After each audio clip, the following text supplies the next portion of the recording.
Texas A&I, 6'1", 200. Number 20, James Jefferson.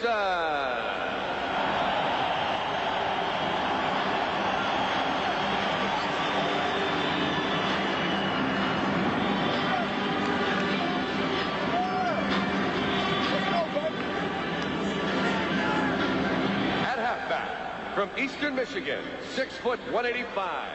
Number 26, Charles Gordon.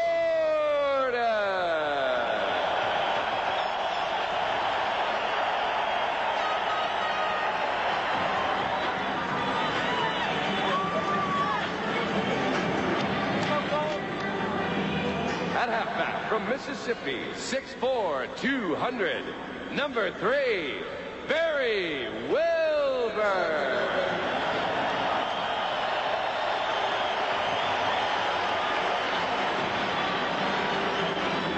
At safety from Bishops, 5'11", 195. Number 13, Tom Yura.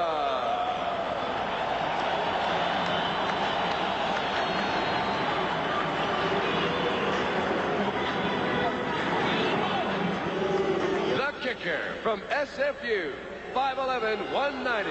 Pro football's all-time leading scorer, number 5, Louis Pasaglia.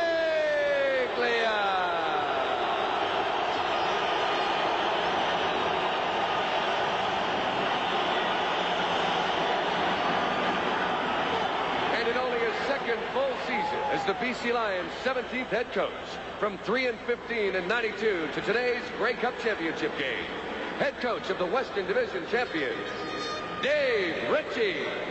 Ladies and gentlemen, boys and girls, the BC Lions.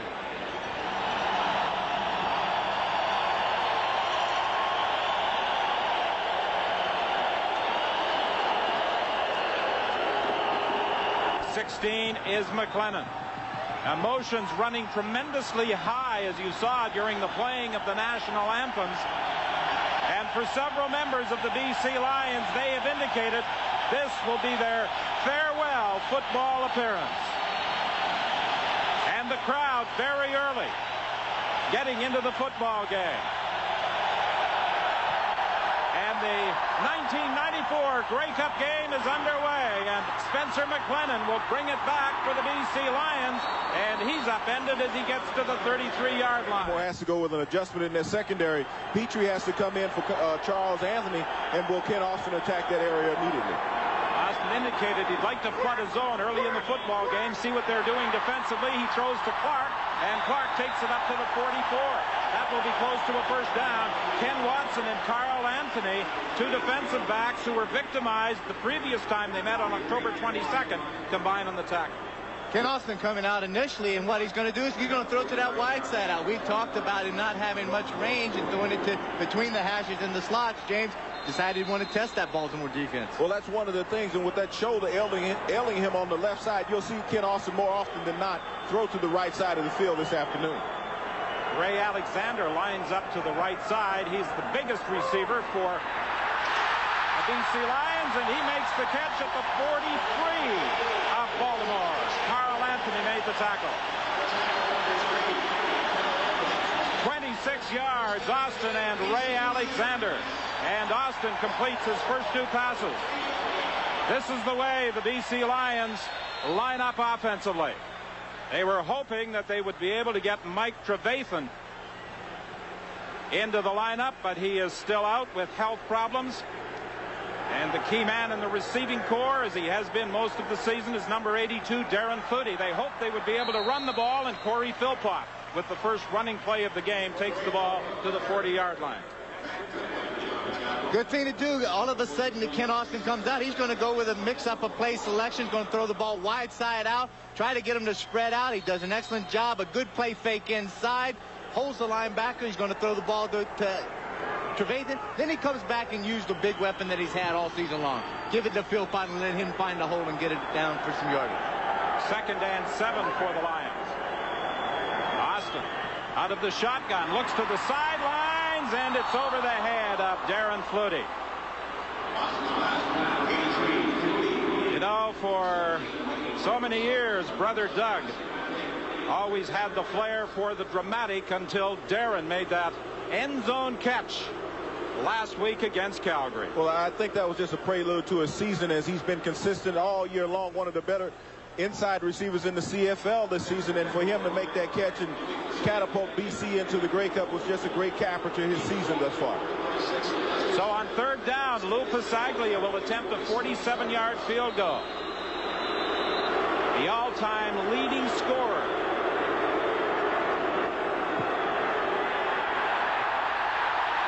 And he puts BC on the board.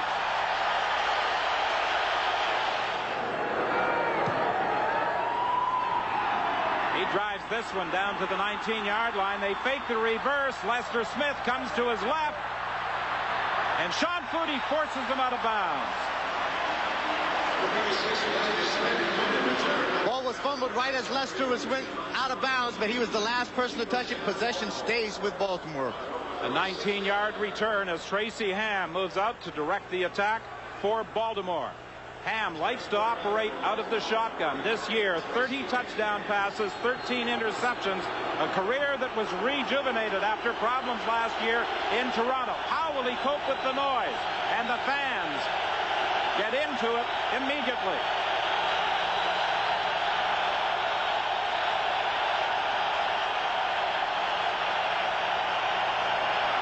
Fake inside. James Jefferson intercepts.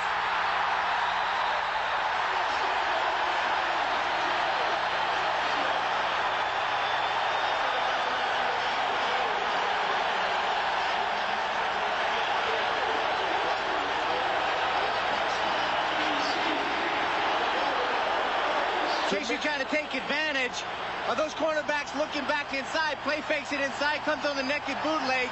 He's got Wilson running right in between the seam between Jefferson and the halfback playing zone over top. But Jefferson makes a great athletic move, gets sky high, tips the ball, and able to make great concentration and come up with the pick.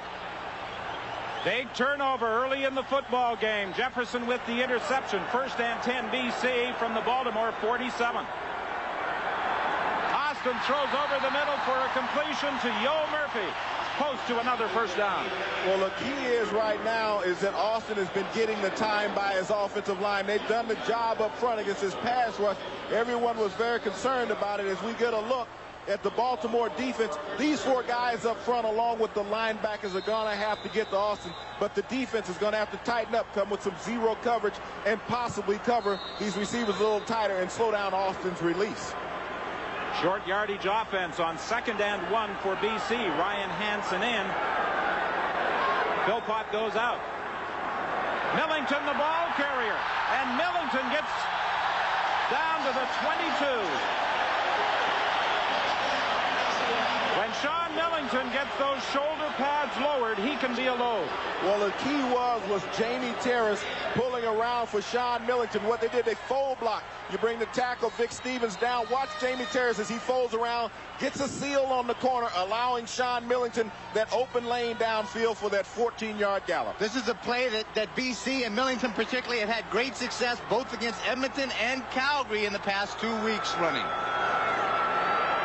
From the 23, Austin into the end zone for Alexander.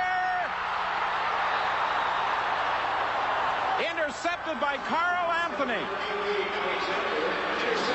They ruled that Anthony came down with the ball inbounds. He was very close to the end line, but it is an interception for Carl Anthony as the Baltimore CFLers will take over. Second offensive play for Tracy Ham. His first pass was intercepted by Jefferson. 1st and 10 from the 25. Hand off to Mike Pringle. Pringle follows the blocking of Guy Earl and will get a first down. He takes the ball up to the 39. A 14-yard run. It was Tyrone Chapman who forced him out of bounds.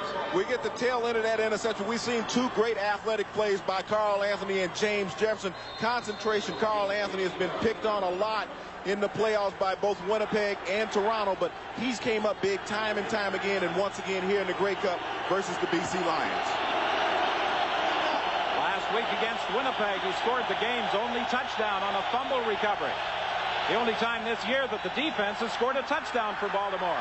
Pringle takes the ball out to the 42-yard line. That will be a pickup of about 3.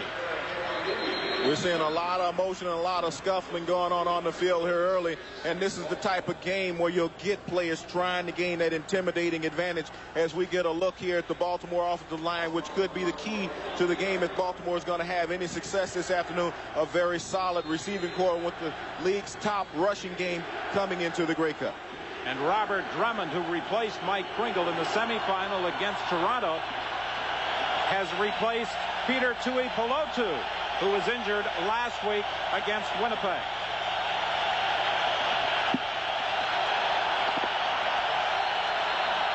Penalty flag before the play begins.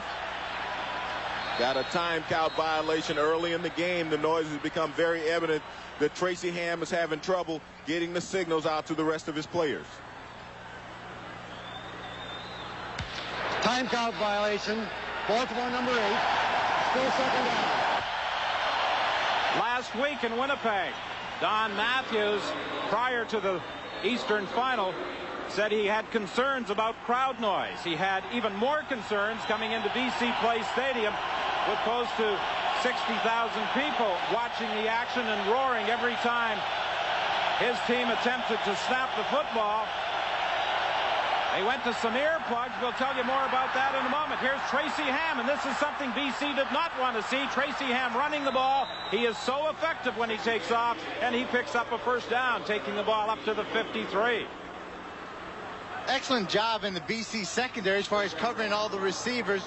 Good job blocking by Baltimore. But as Tracy Ham drops straight back, he's looking down the field. Good shot at him there, but here is where Tracy has really become very, very good in the CFL. Running the ball, he's going to make this defense respect what he can do and scramble, and it puts a lot of stress on that defense to have to stay back and cover a man when they got a scrambling quarterback. In 1990, Tracy Ham ran for a league record for quarterbacks of 1,096 yards, and the man who set the league rushing record this year, Mike Pringle, is the ball carrier as he gets into BC territory, forced out by Charles Gordon. I think what we're seeing here is the pattern of what Baltimore likes to develop. The running game, when Tracy Ham escaped because of lack of discipline on the front of the BC defensive line, opening up that huge seam. But now you see the surge of this offensive line starting to drive back the BC defenders, picking up 5 or 6 yards per run. And what appears to be an obvious passing down. Doug Peterson goes out, and Tony Collier comes in as an extra defensive back. 2nd and 5, Baltimore from the 52 of BC. Here comes the blitz, the pass over the middle, almost intercepted by Charles Gordon. Tracy Ham had to hurry his throw, and over the middle, Charles Gordon came very close to BC's 2nd interception of the afternoon. Henry Newby's coming right up the middle. He's going to force it, and he's going to come and make contact. As he can see, Tracy Ham can see him coming all the way and threw the ball way before he really wanted to. This is a major key for BC to be able to get that kind of pressure on Tracy Ham earlier in this ball game. Josh Miller this year led the CFL in punting average. Darren Flutie is back along with Spencer McLennan. Flutie moves up to the 20-yard line. And Flutie goes down at the 25. 7:52 remains in the opening quarter. Place Stadium need any encouragement from Crazy George to make noise. Austin's pass is complete. And Darren Flutie, who at times appears to have suction cups for hands, makes the catch at the 33. Well, his game has come full form as a receiver here in the CFL, become one of the more quality slot backs in the league. And the thing is that Baltimore is running zone. And when you run zone and you don't get the pressure on Ken Austin, those receivers will find that open spot. James, the thing about zone also, these are great possession receivers. They're not physical as much. If this Baltimore defense was to get out and play a little more physical with them, play man-to-man, they would be more successful. Matt Goodwin, the Rookie of the Year, straightens up Corey Philpott, who was searching for a first down, and he got it before he was driven back. But this young man has had an amazing season. He came into the league as a cornerback. Don Matthews finally found a spot for him at a linebacking. Well, what Baltimore's defense is predicated on is athleticism. What they did was they went out and they found players that fit the mold of the scheme that they were playing, not trying to go out and get players that were out of position, and that's why they've been so successful. It's screened to Darren Flutie. He's being chased by Charles Anthony and Ken Watson, and Watson catches him. Anthony back in the ball game after being shaken up on the opening kickoff. Ken Austin having a tough time as far as just where he wants to throw that ball. His screen comes across to Darren Flutie. Now, as you're going to see this, you're going to catch it. This is a pass that's designed. He's supposed to catch it coming toward Ken Austin, make the break going up the field. He had to turn around, catch the ball behind him. It took him off the rhythm that they wanted to. He couldn't pick up any blocks, and Darren just did not have the speed to get outside and make the break away from any of those defenders.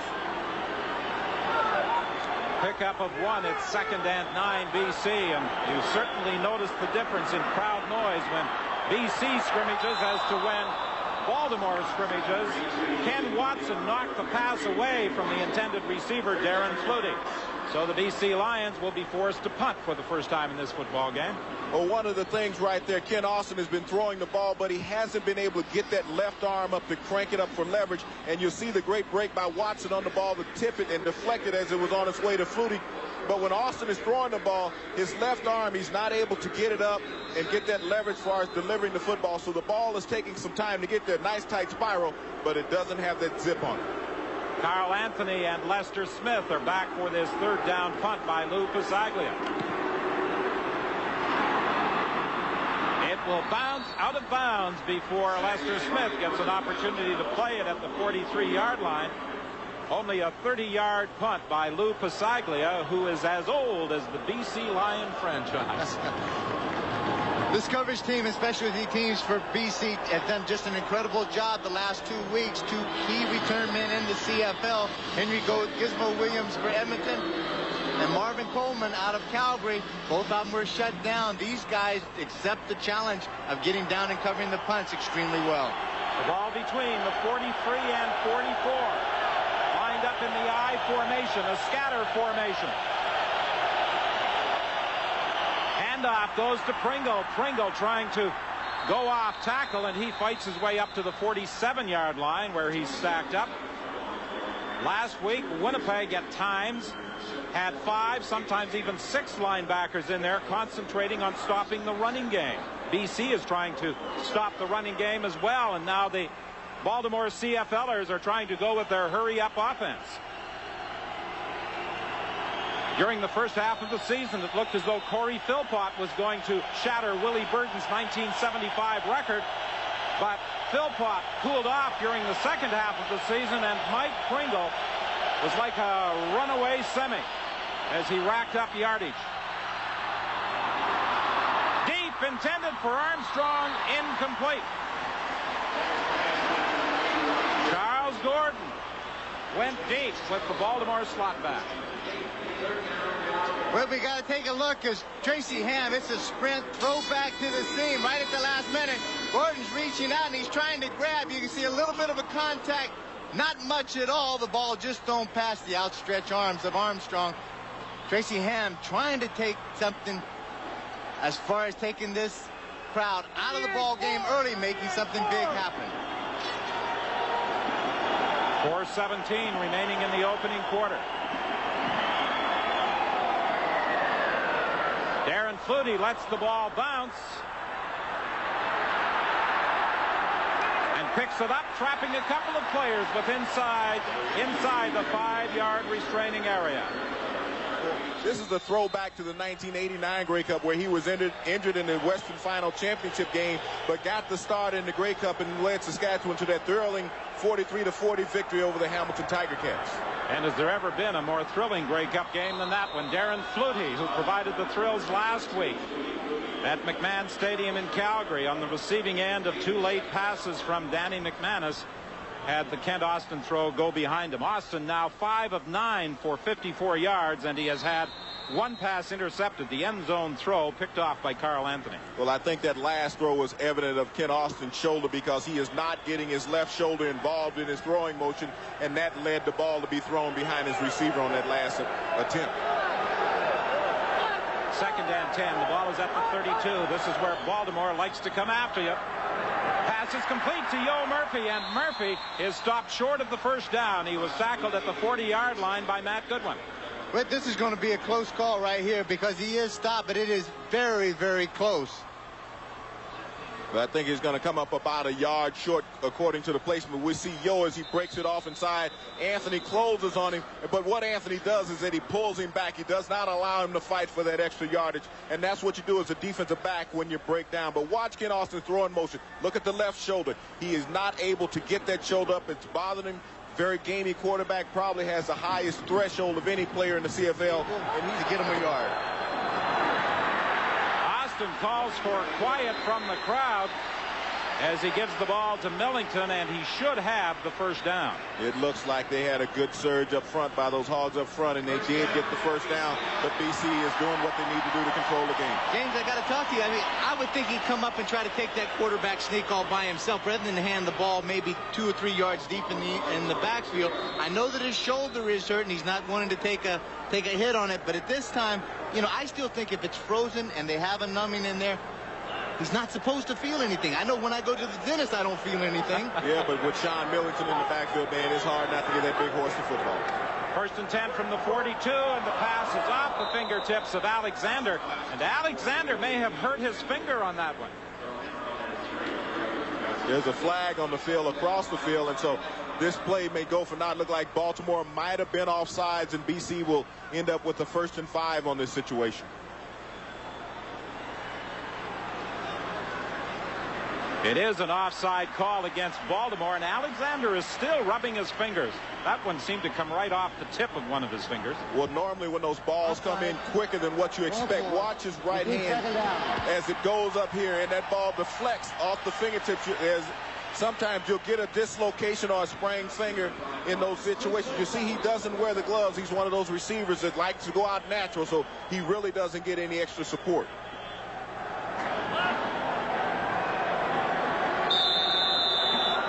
First and 5 now, BC. The ball is at the 47. Corey Philpott breaks into the open. And he takes the ball to Baltimore's 43. Stopped there by Ken Watson. A 20-yard romp for Corey Philpott. John Payne was saying they hope to establish a ground game early. He lines up deep, they give the ball to him deep, and all he has to do is search, and this is what it's called. He searches out a way, turns his shoulders right at the last minute, finds just a little gap in that Baltimore defense, and he's able to pick up big yardage. And once again, the lead blocker on that play was Jamie Terrace. In 1988, Jamie Terrace played a slot back for the BC Lions in that Grey Cup in Ottawa versus the Winnipeg Blue Bombers. Intended for Yo Murphy, it's incomplete. Ken Watson was back defending. I would have to suggest right there, watching Yo Murphy come off the line of scrimmage, he didn't really even think that he was in the pattern, and Ken Austin decided to lay it out there in the corner route. Some miscommunication in a game this crucial. Everything has got to be communicated. You have got to be a disciplined athlete out there and run your responsibilities. I think Gerald Bayless had a little to do with that. He broke through freely, and Ken Austin had to get rid of that ball much sooner than what he expected. From the shotgun, Austin sends 3 receivers to the left. The pass over the middle intended for Darren Flutie. Charles Anthony knocked it down. Flutie turned to the official looking for a flag, but there was no red nylon on the artificial turf here at BC Play Stadium. One thing, watch this right here as he tries to make his move inside. The left arm of Charles Anthony gets in the chest of Darren Flutie, knocks him off his route, knocks him to his knees. That is the best way to eliminate a receiver. So if BC is going to be able to allow these guys to be able to get shots out of them, it's imperative that they get off the jam.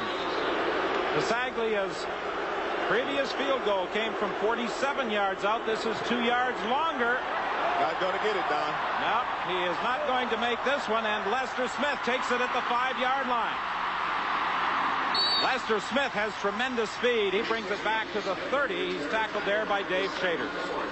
Well, that's one of the things that you do is you stretch the limits of Aloy Pasaglia, and he mentioned earlier, as you said, that he didn't have the leg strength that he had when he was younger. And now let's go down to the sideline to Mark Lee.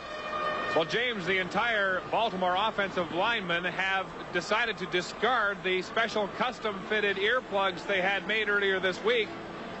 They tried them in the first series, said it did cut down on the tremendous crowd noise, which has reached peaks of 110 decibels, but they found it hard to hear Tracy Ham, so now they're going to try to go without any ear protection.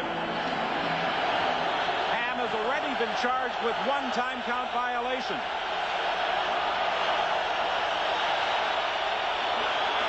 He dumps it off to Pringle. Pringle cuts back into the middle, and Doug Peterson tracks him down from behind. One of the things that Tracy Ham needs to do to eliminate the crowd noise here is to pick up some first downs, and if he can do that, he won't have to concern himself with the noise.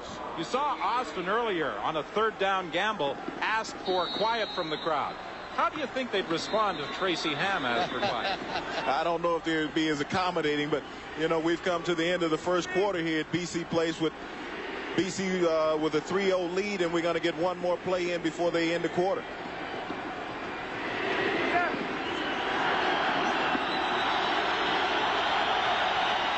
Second and 2. Baltimore now going with two tight ends. Borelli and Miller come into the ball game. It's called the elephant formation, where you bring the offensive linemen in as tight ends trying to pick up the first down. Washington in motion across the formation. Final play of the opening quarter. Pringle tried to get outside, and he's stopped.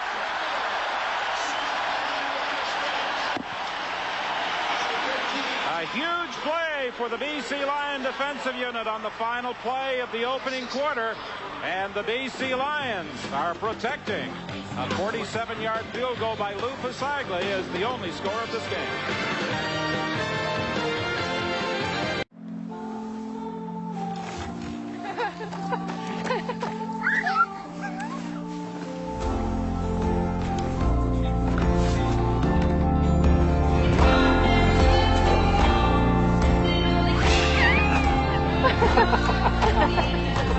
Here's to the everyday things that end up being everything.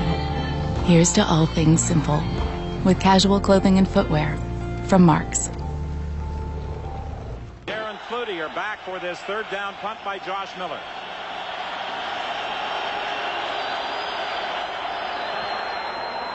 It's a beauty. It chases McLennan back to his own 21.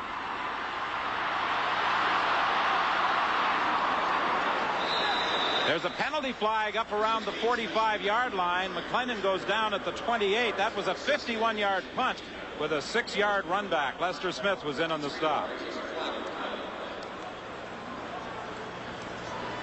Jake Ireland is the referee this afternoon for this 82nd Grey Cup game. BC number 48. First down. And now let's swing down to the sidelines, and here's Steve Armitage. Don, the BC Lions are a little thin in the receiving corps. They can ill afford to lose Ray Alexander. On a recent play, he extended his finger. He popped it back in on the field, came over. The doctor and Bill Rochelle, the trainer, looked at it. They taped it up, and as you can see, he's back in the game. BC Lions leading by a score of 3-0, and Alexander came very close to hauling in an Austin throw in the end zone for a major score. Running play going nowhere, as Sean Millington picks up about a yard before he's driven back. 3-0. BC Lions lead it on a 47-yard field goal by Lou Pasaglia. And this is the statistical story of the first 15 minutes. Time of possession almost double favoring the BC Lions, and net yards more than double the total accumulated so far by Baltimore. I think the biggest statistic right there is the inability of Baltimore to move the ball in the airway. Tracy Ham has not been able to find open receivers. Austin looking for Darren Flutie. He can't get both hands on it. He got his left hand outstretched but couldn't pull it in. And the BC Lions will be forced to punt. I think right now the true test is going to come for Baltimore. Can they put some points on the scoreboard? They cannot allow to keep going deeper and deeper in this game, allowing BC to gather momentum. And on that last play, Ken Austin finally was touched by a Baltimore defender. And the key was they tried to take him to the ground. You just don't want to stand around him. Don Matthews is going to see his team get the ball back in pretty good field position as Pasaglia is back at his own 5-yard line for this third down punt. They've only got one man back. One man back. Smith. These guys have blocked a lot of punts this year for Baltimore. Excellent kick by Pasaglia. Smith has to go back to the 43, and he returns it to the 49. Ricardo Washington, number 45, was there for the tackle. Stop. All right, Don, comment now from one of our game day analysts, Ron Lancaster. Ron, the noise is not helping Tracy Ham, but I think his biggest problem is with the BC defense. Well, you saw the statistics at the end of the quarter. The BC defense is shutting down Baltimore's offense. They're sure they got 40 yards rushing, but that's not enough for Baltimore. They've got to run better. Matt, what Baltimore's got going for them is BC dominated the first quarter, but they're only down by 3. You're exactly right. They've kept it close, and although they've dominated, like you said, in every statistic, hey, they're only up by 3 points. First and 10 from the 49. Underthrown is Walter Wilson.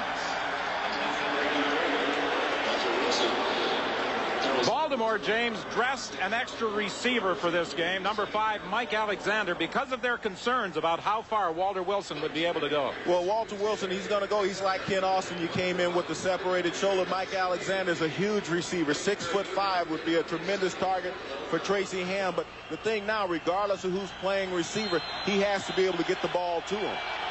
From the shotgun. Ham rolls to his left. Chapman is after him. The pass thrown up near the 45-yard line. Tom Europe came up to make the tackle. But Walter Wilson was able to hang on for a gain of 16.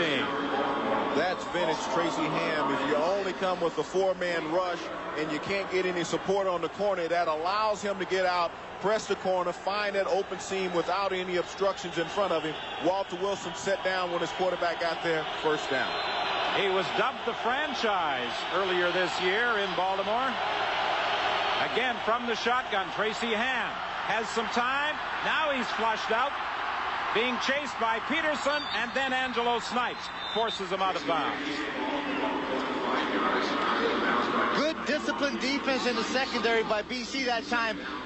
Tracy's key weapon, when he starts scrambling, a lot of defensive players leave the respective responsibilities and come to start chasing Tracy. Then he finds the open receiver. Well, as he scrambles outside, then he just gets outside. They lose containment, but right at the last minute, Angelo Snipes is able to come back up and be able to stop Tracy from picking up the first down. Dan, that will stop those linebackers from dropping so deep also in that secondary coverage, and it may open some stuff up underneath for the inside receivers. Second and 6, Baltimore. This is where Tracy Ham is going to have a problem. Trying to operate from the shotgun. Incomplete as he was looking for Robert Drummond. They were hoping to get a matchup of Drummond against a BC linebacker. Well, Tony Collier was the guy that time that was covering Robert Drummond, and when you get a defensive back on Drummond, it's not going to be a mismatch. That time Collier with great coverage. This guy here is a world-class sprinter. He has been timed in 4.2 in the 40, so they don't lose anything out there. It could be even a mismatch when you get this guy hooked up with any defensive back of the BC Lions. Drummond had gone off the field and now has to come in late as the 12th man in a field goal attempt by Igwe Bike from 47 yards. Short. Taken at the goal line by Spencer McLennan. BC fans will recall a game earlier this year against Edmonton where he returned a missed field goal 109 yards for a touchdown. The ball would have carried here inside. Austin completes the pass for a gain of about 9 yards to Ray Alexander. He has a little extra tape on the ring finger on his right hand as a result of that earlier miscue. Little drag route, little rub route from the inside. That's number 89, Yo Murphy, that comes in and holds up the defender. That's Carl Anthony. That allows Ray Alexander to slide up underneath that man coverage and pick up 9 yards. 2nd and 1, and Corey Philpott is not going to get it. As a matter of fact, he's driven back. And I think, gentlemen, this is where Kent Austin's shoulder is a problem. He might be reluctant to carry the ball himself, 2nd and short or 3rd and short. Well, I would definitely say it's a problem because you're not going to risk it. But watch O.J. Brigance as he submarines inside, knocks Philpott off stride and makes a play short of the 1st down. But with that ailing shoulder with Kent Austin, now you had a 1.5-dimensional quarterback. Now you have a 1-dimension quarterback. And the defense for Baltimore is going to get more and more cranked up and start teeing off on him. Similar kind of play that we saw on the short yardage by Baltimore. O.J. stuffs it up, makes him bounce outside, and there's Matt Goodwin, the sure tackler for Baltimore, there to stop him short of the 1st down. Again, just one man back, and that's Lester Smith, but another big kick by Lou Pasaglia. Lester Smith brings it back to the 52, met there by Ricardo Washington, a 48-yard punt by Pasaglia, 10 yards on the return. This coverage team has done an excellent job so far early in part of this game of making sure that Tracy Ham doesn't get to start on a short field. One of the things Baltimore has to try to do now is pick up some 1st downs. They came up short on that last field goal attempt, but now if they're going to stay in this game, even though they're only down by 3, it's a huge moral victory for the BC Lions at this point to go on over halfway through the 1st half and not allow any points. 1st and 10 from the 51. Ham has to pull it down. He escapes the initial pressure, and then Andrew Stewart catches him from behind.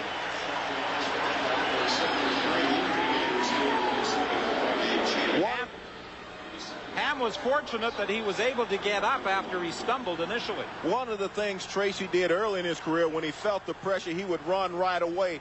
Now he tries to buy more time, allowing his receivers to come open. As you see him searching around, the pressure shows up. He's still looking downfield for a receiver. He's not all that anxious to run, but the pressure gets there from the Lions. 2nd and 10 from the 51. 3 receivers right, 2 to the left. Ham out of the shotgun. Drills it over the middle, and Chris Armstrong makes the catch at the 45. This is where that big offensive line of Baltimore does such an excellent job. Tracy from the shotgun has enough time to sit back there, and good athletic ability by Chris Armstrong to come across the middle, get down low on his knees, and make the reception. The leading receiver this year for Baltimore, Chris Armstrong, keeps the drive alive, taking the ball to the BC 46-yard line. 1st and 10, Baltimore. Pass complete to Walter Wilson. He cuts back inside. He's looking for the end zone. He's cut from behind and dragged down at the 9-yard line by Tom Europe. 36 yards for Walter Wilson. And the shoulder injury that Mark Lee talked about early in the game didn't seem to be a problem on this play. Well, the slip screen in Baltimore executed it perfectly. Look at the huge offensive lineman getting downfield. Nick Subas with the key block, allowing Walter Wilson to get into the secondary, and he covered up at the end, protecting that shoulder as well as the football. But he is favoring the arm, as you see. Handoff to Pringle. Pringle cuts back inside and takes it down to the 5-yard line. Well, Walter Wilson, I think, injured his leg, possibly his hamstring when he was running, because normally in the 1st half, the Canadian free safety out of Bishop's University has showed well for himself in his first Grey Cup. Mike Alexander comes into the ball game as Walter Wilson's replacement.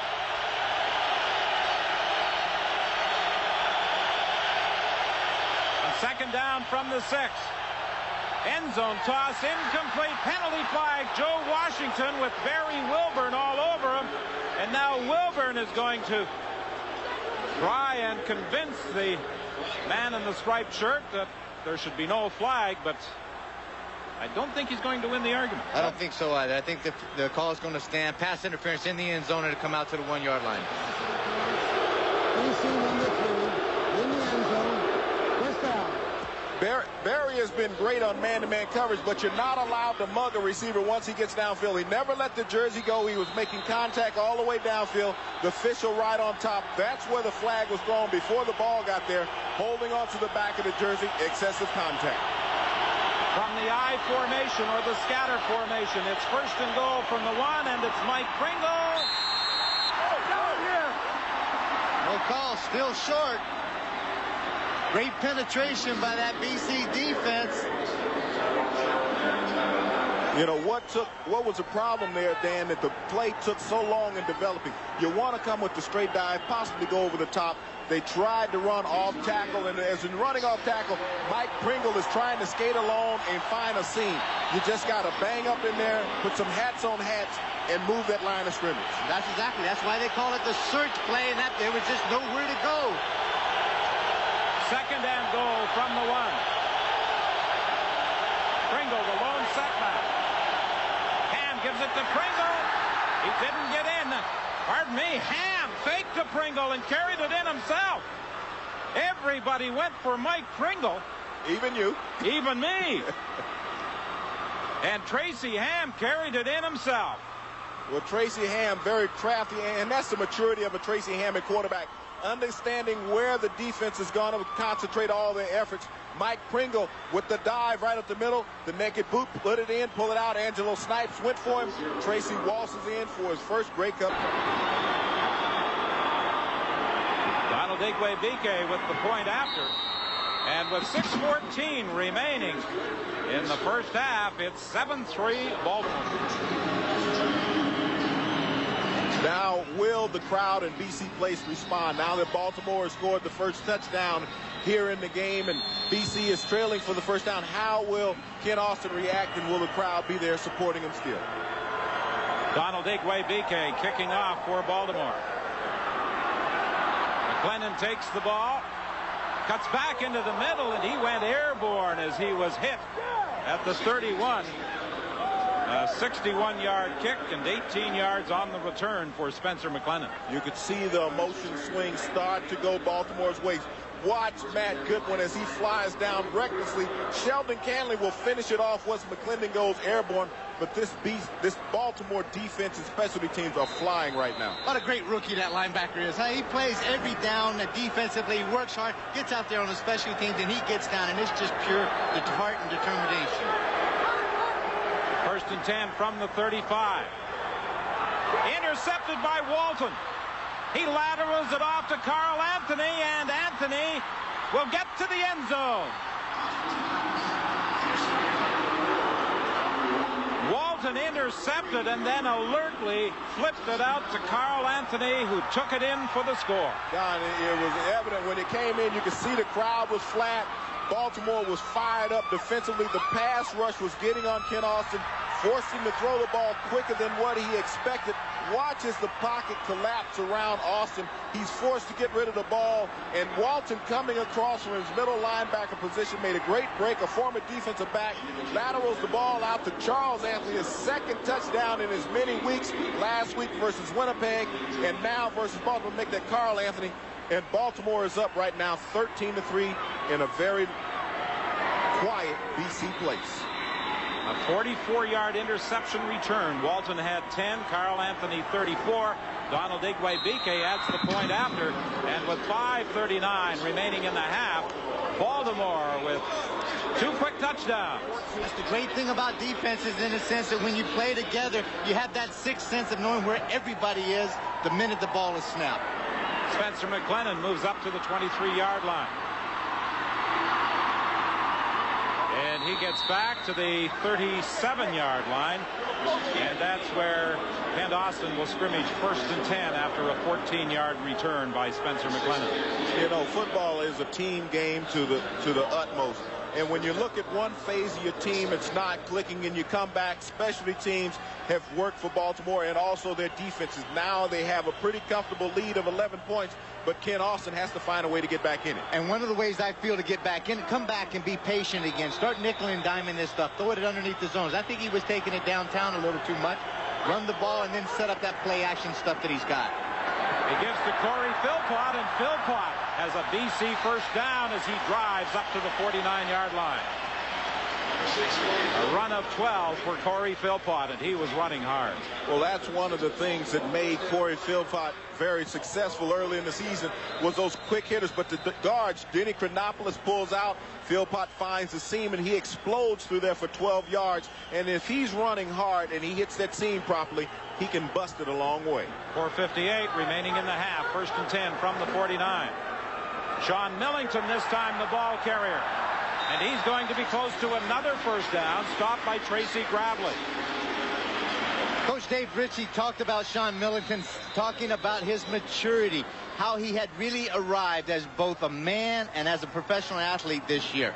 Sean Millington is a big man. He's 6'2", about 230 pounds, and he makes the first guy miss him, and that's a guy that doesn't miss very often. That's Matt Goodwin, and he's got great power, great quick feet, and if they're able to have that success of running that ball, that's going to help to open up that short throwing stuff.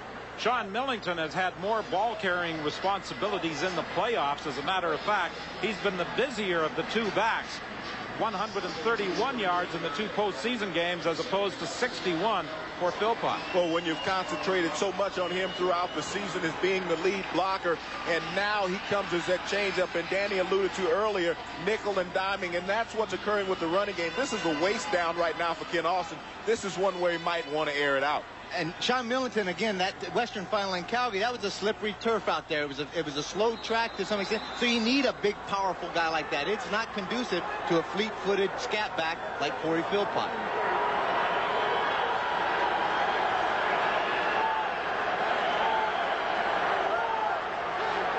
Second and inches. Sean Millington, the SFU product, carries inside the 50-yard line for a BC first down. I know that's good. I know that's a good play. They made the first down, but when you're second and inches, sometimes that quarterback sneak is so important. You're giving the ball that deep to a very tenacious, penetrating defense that has already stopped you one time short of a first down. I would say that all of a sudden, Ken, you got to play the whole game, not just stand back there and throw the ball. You're going to have to take the hit every now and then, run that quarterback sneak, make sure that we get the first down. They were able to get it with Millington. They give it to Millington again. This time he'll get about 3. 6 of BC's 7 first downs have been as a result of the rush. Well, right now they're trying to establish the running game because the pressure, if you go back to the interception that Walton picked off of Ken Austin, the pressure had started mounting against the BC quarterback. Now he needs to slow it down, which he has. One thing that's really important, I think, also, is that now this is a really solid possession drive for BC. More importantly, it keeps Tracy Ham on the sideline. That's the best defense. They had some momentum going, and Tracy would come out, and he likes to go for that home run ball early after scoring 2 already. Austin overthrows Matt Clark. And the BC Lions with 3:04 remaining. Kicking it to the corner. And it will bounce out of bounds. A beautifully angled kick by Lou Pasaglia going out at the 6. You've got the best on both worlds right there. The best field goal kicker in the history of the game. And the best punter in BC play. 2:43 remaining in the first half. Baltimore backed up to the 6-yard line. Even though Baltimore leads this game 14-3, they've struggled offensively. They really haven't been able to mount any drives other than the one touchdown and the big play to Walter Wilson. Now Tracy Ham needs to run some time off the clock and improve his team's field position. Mike Alexander remains in the ball game in place of the injured Walter Wilson. 1st and 10 from the 6. The handoff to Pringle, and Pringle will pick up about 2 before he's decked by Virgil Robertson. Andrew Stewart also came over to help in the tackle. BC plays this inside trap play just about as well as anybody in the league. They've got great people up front that can make piles, and that's one of them. Andrew Stewart working on Fort, forces it outside, and Virgil Robertson comes from the outside. Great position as far as the contained play, makes the tackle. 2nd and 8, Baltimore. The ball is at the Baltimore 8. 3 receivers to the left. Intercepted, picked off by Charles Gordon. Touchdown, BC.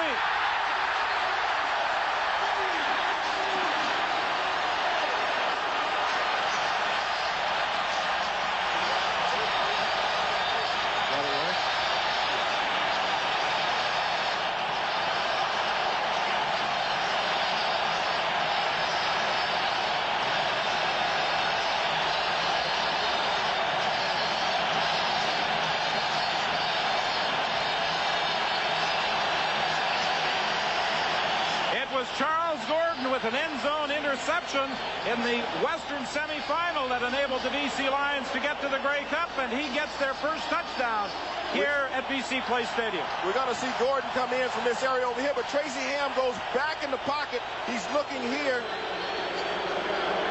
As you see the pressure coming on Tracy Ham right there, Gordon comes from the backside, picks that one off. Ham never saw him, and it was a touchdown to result. And we've seen a defensive battle with big plays by the defensive backs. Turnabout's fair play in this case. Last time it was Ken Austin that didn't see Austin, but at this time, well, what we're going to get right here, Gordon's going to come out of here. Tracy Ham back here. He's looking in this area. Gordon will come across, and that's where the interception will occur because Tracy Ham never sees him, but a great break on the ball as he thought he had an open lane. Gordon comes underneath, picks off the ball, returns it in, picks up his blocking. Now BC is right back in striking distance after the touchdown. Smart blocking also down the field. That was Andrew Stewart that had some angles on the big tackle. Neil Fort holds up a bit, but here's another reason why that ball was thrown just slightly behind the intended receiver. The heat that the BC Lions has turned up in BC Place. 14-10, Baltimore leads with 2:12 remaining in the first half. They're bound to win the semifinals against Edmonton and also against Calgary in a sense. When the offense is sputtering, they come up somehow big, whether it's special teams or in a pick by the defense.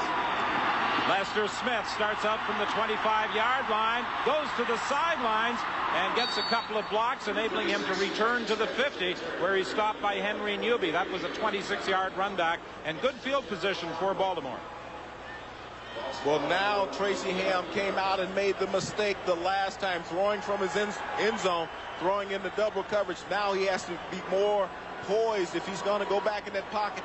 He needs to buy a little extra time. He saw the rush, get rid of the ball a little quicker, not allowing the break by the defensive backs such as Charles Gordon.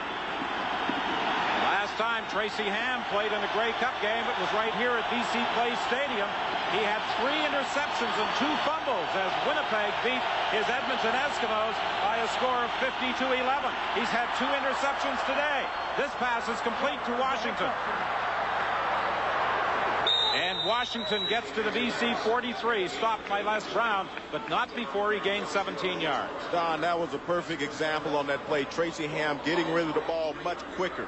As you'll see Washington on the out route, Ham getting the ball to him, allowing him to turn those shoulders upfield, pick up the extra yardage down for the first down in BC territory. Tracy using that great athletic ability of his of getting away from the rush and breaking containment outside, bought himself some extra time. 1:45 remaining in the half. Pringle the setback. Ham fakes to him. Oh, Les Brown almost picked off the 3rd pass of the day for BC. The all-time career leader in the CFL with 87 interceptions. Right there is Tracy Ham. He fakes the inside handoff again. Andrew Stewart bites ever so slightly, but is able to recover. He comes back outside, puts a little pressure on, and it forces Tracy to throw it a little quicker than he wants to. And the veteran, Les Brown, makes a great defensive play on the ball. One that he would normally like to have back because that would be 88 picks. 2nd and 10 from the 43. 1:37 remaining in the half. Drummond, the ball carrier on the pass, and Drummond is going to take it down to the 11-yard line. A 32-yard gain for Drummond. He had a big play and a big touchdown on October 22nd, a similar type play when these two teams met in Baltimore. Well, this is the big play in the Baltimore arsenal, putting the fullback out as a wide receiver, running the slip screen. Nick Subas, I've really been impressed with the center for Baltimore, getting downfield, picking up those blocks. He releases after he makes the snap, gets out in the flat. Drummond comes underneath, reads his blocks perfectly, down to the 11-yard line. First and 10 Baltimore, 1:20 remaining in the half. Hand off to Pringle, and Pringle gets to the 10. Then he's driven back. Doug Peterson made the tackle. Something the Baltimore coaching staff told their players: when you get hit, make sure you cover up the ball, because BC does such an excellent job of tackling the football. Good inside play that time by the youngster, Doug Peterson. Follows the block down inside, is able to stop Mike Pringle before he's able to get up ahead of steam. This is a guy that's replacing Glenn Scribner, who they had hoped to have back for this game, but the hamstring just didn't come around. Second and 9. The ball is at the 10. Looking for Drummond at the 2. Good coverage by the safety, Tom Europe.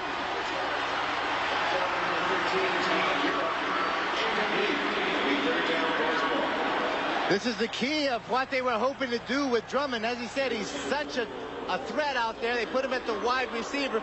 But again, Tracy is just getting nailed play after play after play, and he has to think about it when he's standing in the pocket a little too long, deliver that ball just before he wanted to. Well, those long developing routes, and that's been what Baltimore's been trying to execute for the most part this afternoon. But they need to come with a few more hots. They've had a lot of success on the slip screen. They need to find a way to get the ball to the receivers much quicker and try to keep Tracy off of his back. 17-yard field goal attempt for Donald Igwebike. Penalty flag, as there was movement at the line of scrimmage. Igwebike puts it through. We're going to get offsides against BC. Move it up 5.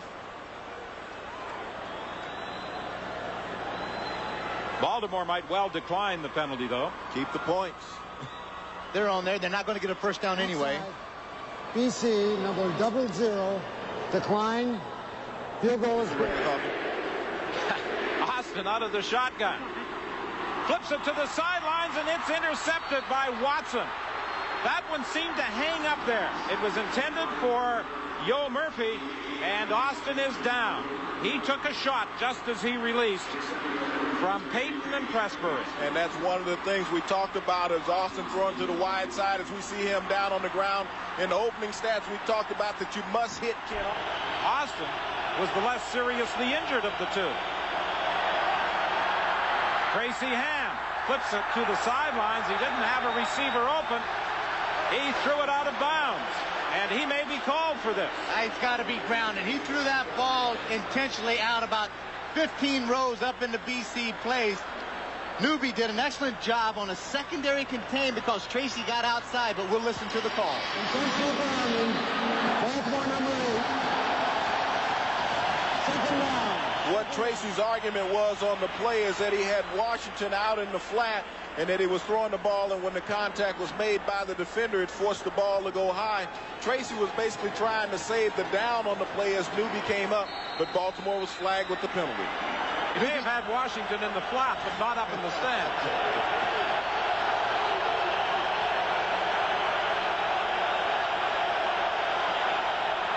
Quickly to Drummond. Drummond cuts back into the middle, and there he runs into some traffic. The big fullback does possess quickness once he gets his hands on the ball. 6'3", 215 comes back in. It's the same play that they had run earlier. You just have to break down. He's bringing it right back into the pursuit, into the traffic. So as a defender, get in, get your feet up underneath you, settle down, and grab a hold of some cloth. Don't let him get away from you. And that's exactly what this BC did. And, of course, Baltimore to give it to Igwebike to attempt a field goal. Now, on his last field goal attempt, he overstrided. Don, you alluded to Louis saying that you have a depth perception problem here at BC Place. The plant of his his planting foot is going to be so critical in this attempt of 47 yards. And he has also had problems from the right hash marks this year because he does have a tendency to push the ball. 47-yard attempt, and it's wide. Spencer McLennan comes out of the end zone. Wonderful return for McLennan as he brings it back to the 22. Stopped there by Shar Perdonis. What a great effort by this guy to get it out. Now you can see, hey, there's going to be a lot of noise going on out there. You think it's loud in the stands. You should hear it down on the field. Well, this is a game for all the marbles, so players are playing with a lot of intensity, and we get Danny McManus coming into the game for his first series, but only 7 seconds to go in the first half. So he's going to come in, basically kill the first half, have a chance to go into the locker room at halftime, regroup, and come out with his own game plan. Danny, that winning drive in Calgary was a masterful piece of quarterbacking. Incredible, and an effort, total team effort as far as offensive line, Darren Flutie, Danny Mackina. But guys, I've seen this movie before a couple of times. Ken Austin gets down, he gets hurt, BC gets behind, and all of a sudden Danny Mack comes in, and I guarantee you he may have a big S on the back on his chest if you take that jersey off of him. Well, Superman is going to simply take the final seconds off the clock, and the BC Lions, after the last interception by Ken Watson, will be quite relieved to go to the dressing room here at BC Place Stadium in a win over the Edmonton Eskimos. Lester Smith on the kickoff return brings it back to the 37-yard line, tackled there by Ryan Hansen. 13 yards on the rundown. Didn't waste any time getting down and showing that emotion, and this is where it really is crucial for BC to go down, as Ron Lancaster said, get down there, shut them down quickly, 2 and out, give the ball back into either Austin or McManus' hands. Don Matthews spoke about making adjustments in the locker room at halftime. He was in the same position back in 1983, going into the locker room with a 17-7 lead, and his offense was shut down at that point. His offense has played poor in the first half. The adjustments that he make will get his offense kick-started. We will see. Hand off to Pringle, and Pringle is caught from behind. Good play by Andrew Stewart. He has made a couple of big defensive moves for the BC Lions. We look at Tracy Ham here, and he is the key in pulling this trigger on the offense. We talked in opening about the offensive line controlling the tempo, giving Tracy Ham the time. His numbers not that bad in the first half, 7 of 15, but the 2 interceptions were really key in the failure that they had offensively, not being able to move the ball consistently. Ham sends 3 receivers wide to the right. Mike Alexander is the lone receiver left. Ham from the shotgun. Pulls it down, and he'll try and run for a first down. He'll get it, and he'll get more, sliding into the 50 of the BC Lions. Something they did not want to let Tracy Ham do, the BC Lion defense, was him to run the ball as successfully as he has. Well, Tracy Ham has always possessed the ability to escape the pass rush. As you see right here, as he pulls it down, he's off and he's going to run. That's what he had made up his mind to do. He carried the ball in his left hand, but he knows that he needs to do whatever it takes to get his team rolling, and if it's him running the ball, he will do it. Ham ran for 21 yards. It's 1st and 10. The ball is at the 49 of BC. Ham gives to Pringle. He finds a hole. Excellent tackle by Tom Europe. And again, we point out the comment of Dave Ritchie about Tom Europe being one of the best tackling safeties in the entire league. He commented very strongly, and he's very positive about that young safety. But here's the point where Virgil Robinson, out of your left part of your screen, gets upfield way too far, and it gives just a huge running lane for Mike Pringle to find. And if you give him just a little area, he's going to find it. But you give him something you can drive a truck through, he's going to pick up big yardage for you. 2nd and 2, BC showing blitz, and they got trapped as they crossed the line of scrimmage prior to the ball. The contact was made, then they would call that penalty. But as you said, John Earl moved off the left side. The guy Earl, I should say, moved and they jumped, but they did call offsides against Doug Pedersen. The penalty gives Baltimore a first down at the 36 of BC. 3 times this year, Mike Pringle had games where he ran for better than 200 yards, including back-to-back against BC and Winnipeg.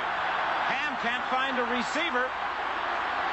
And he'll run it again and pick up 9 more.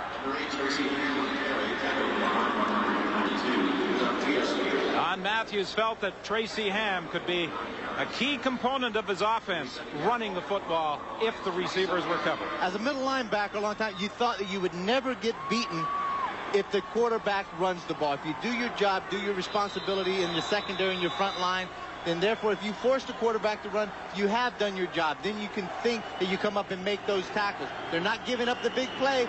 More importantly, they are covering those receivers downfield. Early in his career, like most rookie quarterbacks, Tracy Ham had problems reading defenses. He ran then out of necessity. Now he doesn't run as often because he doesn't have to. But with his receivers covered today, he has been forced to run, and he's done it successfully. The toss to Drummond. Drummond on the reverse, looking downfield for Tracy Ham, faking as though he was going to throw, and Drummond picks up a first down. Well, actually, Don, what they had was a throwback play that time. They came with a pitch to Robert Drummond, but the pitch was low, and he didn't get a clean handle on it as he fumbled the ball. It was going to be a throwback to Tracy Ham, but the athleticism of a Robert Drummond allows him to turn the corner and pick up the first down to keep the drive alive. First and 10. The ball is at the 15 of BC. 11:41 remaining in the third quarter. 17-10. Baltimore leads BC. 3 receivers to the right. Walter Wilson apparently is finished for the day. Alexander will remain in. Pringle, the ball carrier. And Pringle is tackled by Angelo Snipes after a gain of about 3 or 4.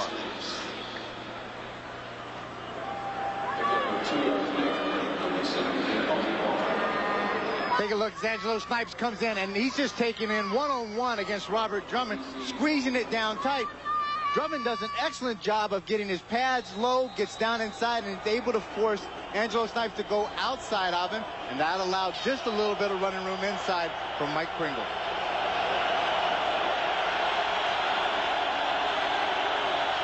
Second and 7, Baltimore. Ham is caught and dropped by Newby.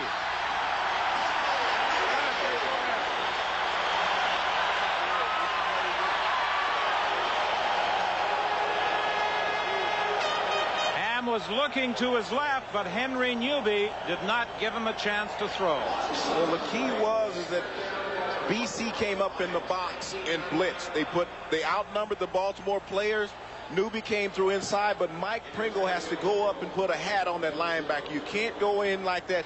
You have to protect your linebacker better than that. Mike Pringle needs to stick his head in and help Tracy Ham out. You can see that Mike Pringle was very late coming in there. If he anticipates that linebacker there, walk up there and put yourself in position where you can make the block. Igwe Bike with a 26-yard field goal attempt and did as good as Baltimore doubles its lead over BC with 10:26. Danny McManus at quarterback. He gives to Corey Philpott, who does some dancing to get to the outside, and what appears to be a first down. The key asset here again is over and over is Sean Millington. This guy does it all. He carries the mail. Now he's the lead blocker on the I formation, seals off the corner, gets a little block there on that's Goodwin, and then allows Corey Philpott to use those quick feet and pick up some additional yardage. 45 yards so far today on 6 carries. That's an excellent average for Corey Philpott, displaying the form he did early in the season when many thought he would be the one to break Willie Burton's record. Quickly through the hole, and Corey Philpott gets up to the 53. What Danny McManus is doing now is buying himself time for when he does decide to pass the football, because you're going to have this Baltimore defensive front playing kind of tentatively, and it will allow him the time to go back and observe the secondary to get his pass off within that comfort zone. Give those guys across the front board. Rob Smith, Denny Chronopoulos, Ian Sinclair, Jamie Terrace, and Vic Stevenson. They're the guys that's getting the job done. They talk there's a lot of battles taking place in the trenches. Right now, that offensive line of BC is winning. Philpott goes out, second and 2. Hansen comes in. Millington kicks it to the outside. To the 25. 31 yards for Sean Millington. What a bonus that is when you have two backs who are running the way Philpott and Millington are today. Great surge as he takes the ball. Now what he wants to do, this is designed to go inside. Denny Chronopoulos pulls out, but he shows that quick feet and the power of running right through the tackle of Scott Miller, number 64. Gives the forearm right up into the face. And number 17, that's Brooks, and picks up another 6 or 7 yards. Millington has carried 7 times for 65 yards. Philpott 7 times for 53 yards. It's Philpott again as Hansen goes out, and the team's leading rusher comes into the ball game. The first time today that the BC Lions have been inside the Baltimore 25-yard line. What has made the BC running game so successful today is the two guards, Jamie Terrace and Denny Chronopoulos. They have a fold block scheme that they've been utilizing where the tackle comes down, the guard folds around, seals that inside linebacker, allowing either Philpott or Millington to pick up the yardage on the running plays. 2nd and 8, 3 receivers wide to the right. McManus to throw for the first time since coming in. Can't find a receiver, and he won't get a chance to unload. Tracked down by former BC Lion O.J. Brigance. Gerald Bayless applied the original pressure. Persistence, persistence, again, persistence by this guy. Look at the eyes of O.J. Played for the BC Lions last year, and Don Matthews knew to solidify his defense, he had to get this player as a free agent. He does. Great quick feet, tremendous individual, and just a good person. When you think about the Baltimore defense, they have the top 2 sackers from last year in the CFL, O.J. Brigance and Alfred Payton, anchoring those corners of the defensive line, and it was evident right there what that will do for your defense. 7:16 remaining in the 3rd quarter. It's a fake. Darren Flutie has lots of room.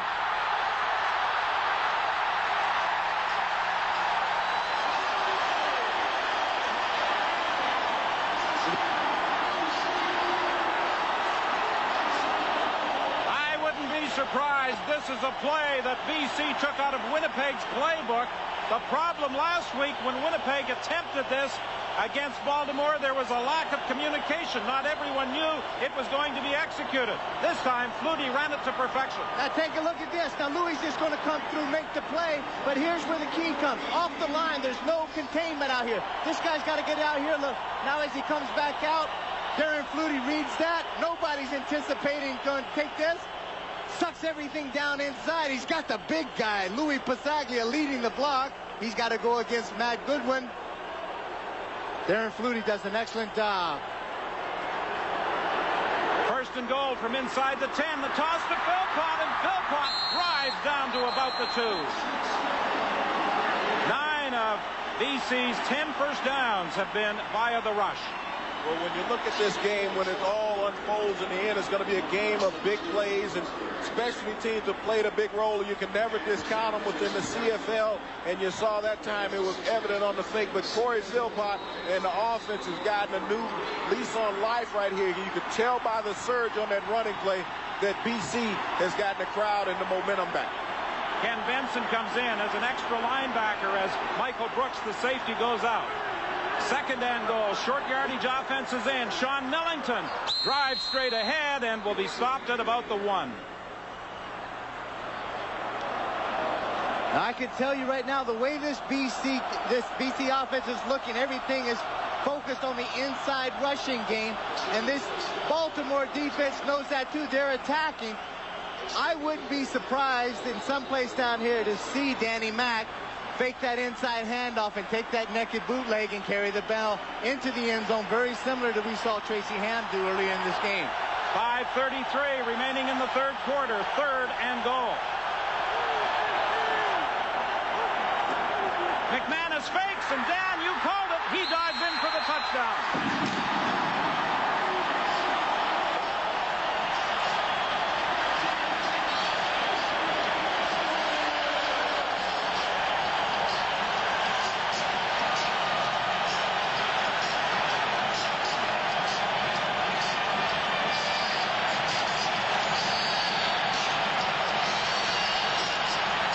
folks, we have one heck of a football game going here at BC Place in the 82nd Grey Cup.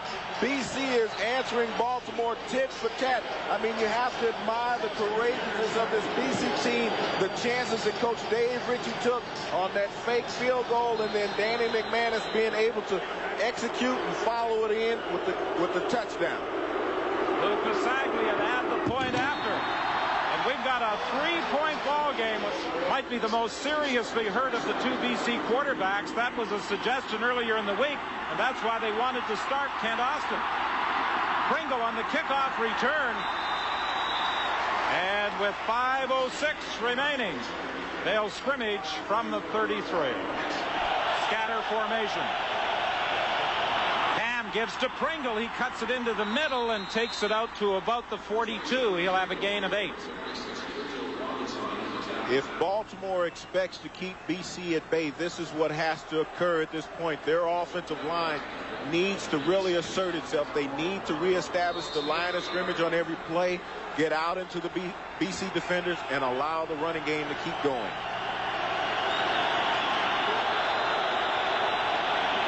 Drummond and Pringle line up behind Tracy Ham. Ham gives to Pringle, and he gets into the clear and picks up a first down with a run of 6, stopped by Dave Chaters. This is one of the things when you're controlling the tempo. The offensive line, you see them coming off right here, getting into their blocks, standing up BC defenders.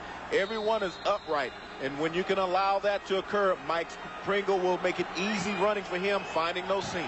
As we saw earlier, this offensive line averages about 300 pounds. Chaters tips the scale at about 250. So he really is fighting a heck of a battle in the middle. 1st and 10 from the 48. Handoff again to Pringle, and up the middle. He is met, and they try to drive him back, but his progress will be good for about 3 yards.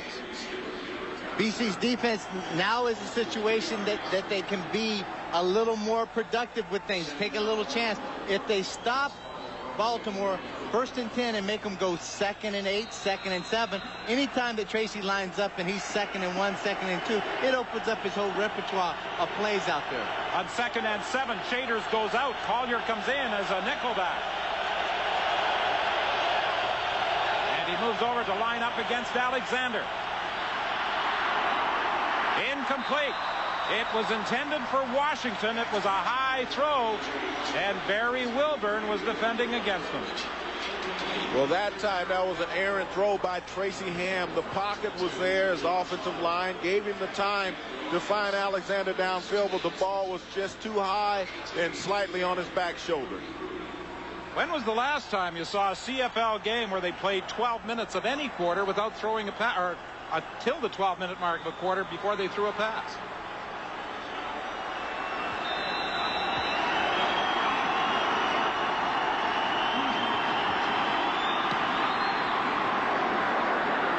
Cloutey waits for the 3rd down punt at the 19. And he's down as he gets it back to the 27. 2:47 the time remaining in the 3rd quarter. He has had limited playing time this year. McManus throws deep for Alexander.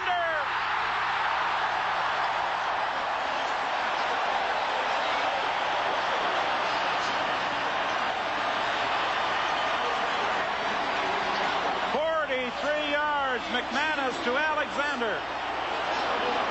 That is the extra dimension of a Danny McManus at quarterback. He can throw backside, and he can throw backside deep. Alexander got behind the coverage of Anthony on the play, hauled it in with a fingertip reception. Great concentration on the football as he extends his body to bring it in to put BC in great field position at the 40-yard line. Alexander had an end zone pass in the 1st quarter go off his fingertips, and it became an interception. This is Corey Philpott inside the 35-yard line. Gravely and Payton combined to bring him down. Danny Mack, this offensive line, Philpott, Millington, they're all doing an excellent job of making this Baltimore defense respect the rushing game inside. It sets up the play action passes. It allows Danny Mack that extra second or two to go deep if he wants to. This will open up Danny Mack's whole repertoire if they continue to be successful running the football against Baltimore. 2nd and 5.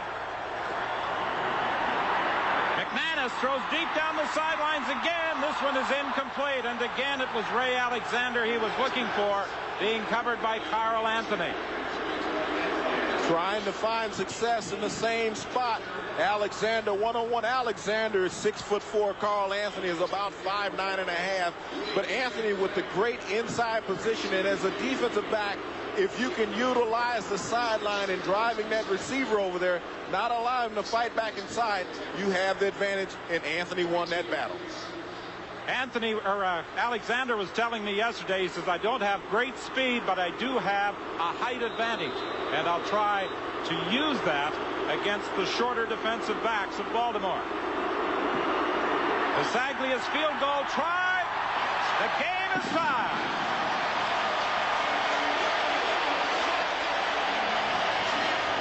Outstanding plays on both sides and on both sides of the football. Pringle is the kickoff return man for Baltimore, and he gets it out to the 37-yard line. Both teams take tremendous pride in the work of their special teams. Excellent pride, and as they know up here, that special team is a real true 1/3 of the ball game. It is crucial, and we both of us mentioned, as far as James and myself, how important it would be to whichever team was the most disciplined, get some of the breaks, and make big turnovers happen, special team-wise, has the best chance to win this football game. Now can Baltimore stem the tide? BC has gotten the crowd and the momentum once again. 3 receivers wide to the right. Ham empties the backfield, rolls to his right. He has John Earl leading the way. Now he's forced the other way, and Newby is going to pull him down.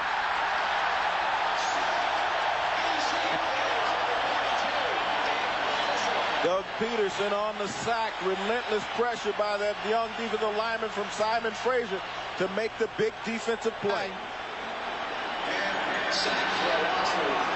Take a look now as Tracy's going to go out. He's going to come back. They're going to try to force outside.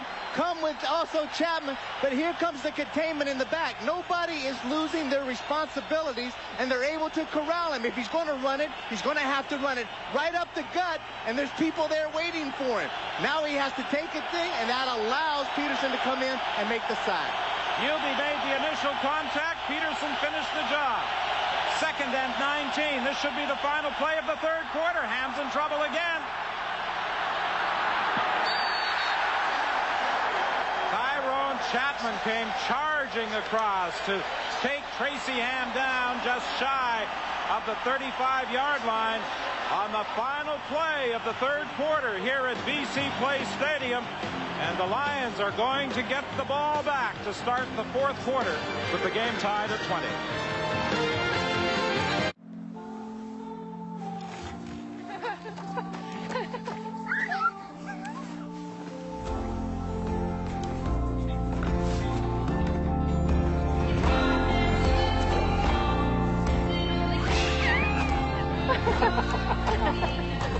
Here's to the everyday things that end up being everything.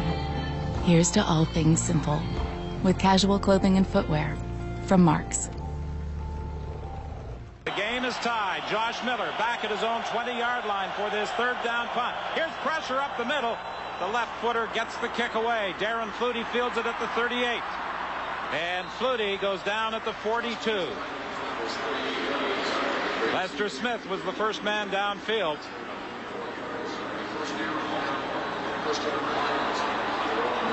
Danny McManus coming on in relief of Kent Austin, as he did in 2 playoff encounters, has brought the Lions back into a tie. The BC Lions have outrushed Baltimore 154 to 130, and this comes as a major surprise when you look back at the game on October 22nd, when Baltimore ran for 249 yards and BC managed just 45 yards along the. McManus emerged as a BC hero once again. Flutie makes the catch at the 52. 16 13 yards, McManus to Flutie, the winning combination in the Western Final. All it takes is just a split second, but if you play zone, as I said, these are great possession receivers. They go out there, they're intelligent, they read that zone, they sit down exactly. And Flutie and McManus seem to have an uncanny sixth sense to know where exactly they're going to go when the ball is thrown. Hand off to Millington, and Millington gets a good block. Jamie Terrace got out ahead of Millington and sprung him for 17. Well, as we had alluded to it earlier in the broadcast, Jamie Terrace and Denny Chronopoulos. Jamie Terrace in 1988 was a slot back for the BC Lions. Watch as he folds around and gets around and seals Matt Goodwin, and that is the key. The guards have gotten the job done today for the BC Lions. That's why their running game has been so successful. And right at the last minute, you saw the safety, Michael Brooks, come up and try to throw a little body block in that. These are big guys. You got to come up there and wrap your arms up and grab some cloth and get him down on the turf. Quick opener for Corey Philpott. It's another BC first down.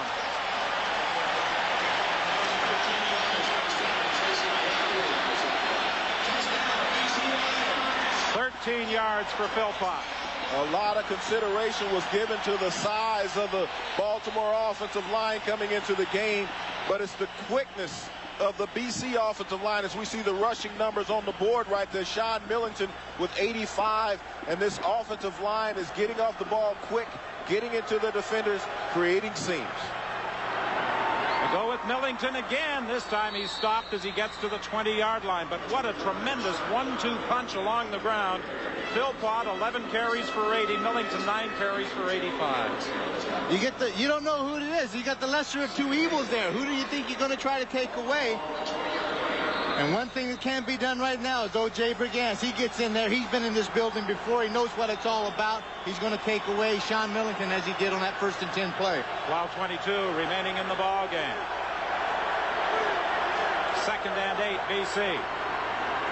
Hand off again to Millington, and he is stopped at the line of scrimmage. And that means Lou Pasaglia will come into the game to try and put BC in front. Well, when it needed be, Baltimore was able to bow up their backs and stop the running game.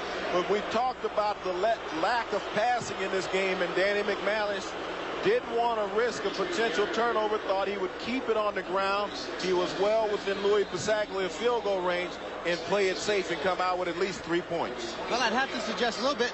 They had so much momentum going prior to that, about 5 to 6 plays in a row. But all of a sudden, those 2 last rushing plays of BC, those guys didn't get off the line quite quickly. It didn't look like they were running with a lot of determination. And the BC Lions, since early in the first quarter, have the lead with 11:51 remaining from the 35, 1st and 10. Ham being chased by Angelo Snipes, and he throws it out of bounds. And that's something the Lions are doing. They're getting their 2 outside men, Snipes and Robertson, up into the face of Tracy Ham. Well, what Tracy Ham hasn't done here in the second half is found a way to slow down the rush. You have to come with some quick passes. In the first half, they had the slip screen working very effectively, and they've gone completely away from that. See on that replay, Snipes giving his complaints about being held by Perdanish, but there was no call on it. He just got to keep working hard. Do that speed rush on the outside again. 2nd and 10. Ham completes the pass to Pringle, and it comes loose. It's picked up by the Lions.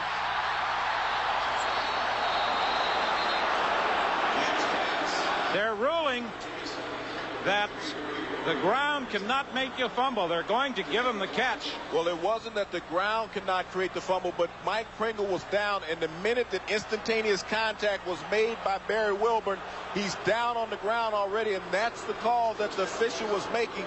As soon as Barry Wilburn makes contact with Mike Pringle, he's down, but that ball, if we saw from another angle, may have came out prior to that. 1st and 10, Baltimore. They are at the 45.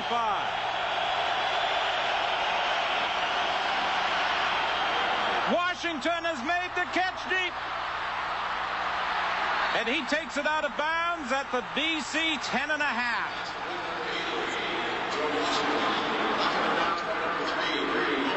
55 yards, Tracy Ham to Washington. Anytime that you lose a player the caliber of Walter Wilson, it doesn't look like you lose much speed or steps or receiving ability when you put a guy like Washington in there. This guy is 6'3", about 205 pounds, with great burst of speed, and he's able to get wide open right down the middle of the defense, one-on-one against Barry Wilburn. He ran the post route, but at the end, he got a hand up in the face of Barry Wilburn, and Barry was complaining about it. And he had a legitimate complaint, as we saw on the replay. Ham looks over the middle. Drummond can't make the catch. He had an open path to the end zone, but the pass was just a little behind him. You don't get that many opportunities in a football game to score touchdowns. That was one right there that Baltimore blew. They let it get away. Tracy Ham had Drummond circling. He was wide open. The linebacker missed him, threw it behind him. BC made blown the coverage to allow Drummond to get that wide open, and that's when Tracy needs to feel a little touch. Take a little bit off of that pass, but he threw it out there on the rope. Peterson goes out. Collier comes in as an extra defensive back for BC. 2nd and 10 from the 10.5. Tracy Ham on a quarterback draw. A little stutter step. The ball comes loose, and the BC Lions have got it. That ball's still alive. 2 flags down. Collier comes up with the ball.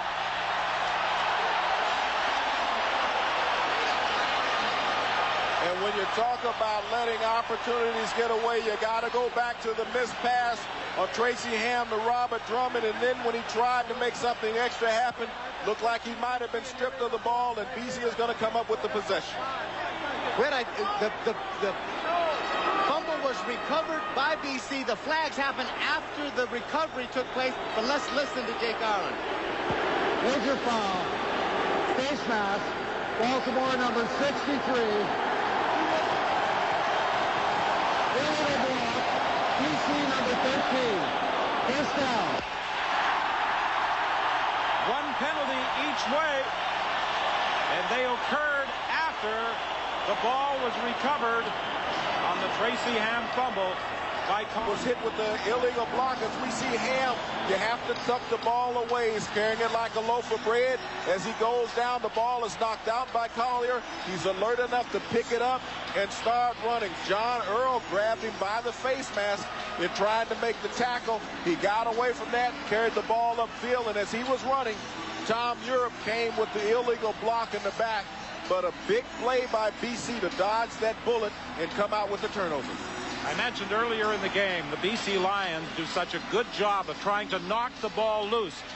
And they were able to take it away from Tracy Ham at the goal line. A huge fumble recovery by Tony Collier. Hand off to Philpott. He goes wide left. He stepped in the accelerator as he tried to turn the corner and will be very close to another first down. Let's go back again. Just take another look at this fumble. Now look how Tracy's holding that ball. I'm not saying the quarterbacks don't get used to holding the ball, but you're in such a crucial area. He's holding it out there like a loaf of bread somewhere. And instead of having it tucked down and cut it, he knows he's going to get hit. And Collier came across and made sure and stripped the ball and also came up with the fumble recovery. 2nd and 2.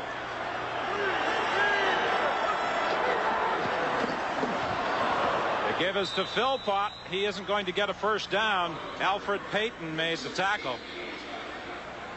Baltimore slanting up front, taking chances, because when your offense doesn't put the points on the board, the onus comes back on your defense.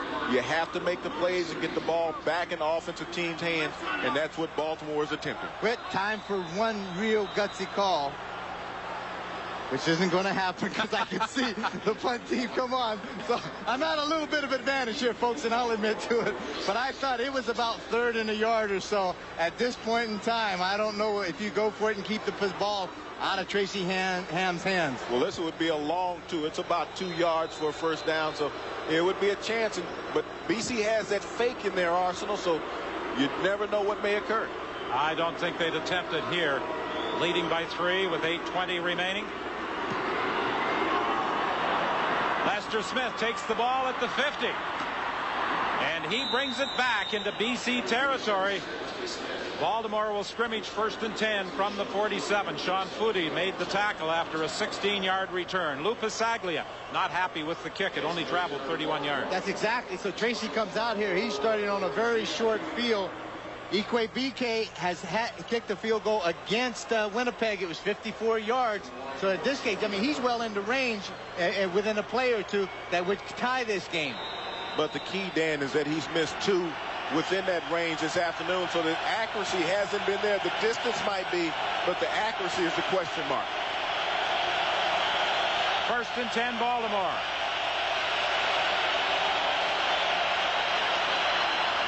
Ham fakes. Looking for Armstrong for a block, and he gets it. He was motioning to Chris Armstrong, I need help, and Armstrong came back to throw a key block. Again, BC, that's a 21-yard gain by Tracy Ham. This is the time when that defensive line up front, some of those linebackers outside, Angelo Snap, just did not get the responsibility as far as containing Tracy Ham. And this where it incorporates everybody. Sometimes you say those receivers aren't that tough. All you got to do is come out there and get your body in the way of Chapman, as he did. That allowed Tracy Ham to pick up another 6 or 7 yards. He's carried 9 times for 86 yards. 1st and 10. The ball is at the 26th. The give is to Pringle. And Snipes is one of those who manages to roll him up as he picks up about 2 or 3 yards. Neil Fort was out attempting to lead the blocking, and Snipes bounced right off it. We spoke earlier in our opening about Baltimore's offensive line having to be able to control the tempo, as we see Neil Fort pulling around the massive 350-pound offensive tackle up on Angelo Snipes. But Snipes able to get low, keep his center of balance, fight off the block, and make the stop on the play. Fort is appropriately named because he is one all by himself. 2nd and 5. Here's pressure from Newby. Ham gets the pass away. Incomplete. Walter Wilson back into the ball game. Tracy Ham had the right call once again. He let the ball get away. Watch the pressure from Newby up top. That's key. Subas was not able to get back quick enough. Ham had to let the ball go quicker than what he wanted. Washington was not able to run under it, but once again, you had a chance for a touchdown, and it got away. Ikwe Beke has had more success kicking from the left hash this year than from the right side, and he could tie this game with a 29-yard field goal. 6:34 remains. Might we see only the 2nd overtime game in Grey Cup history?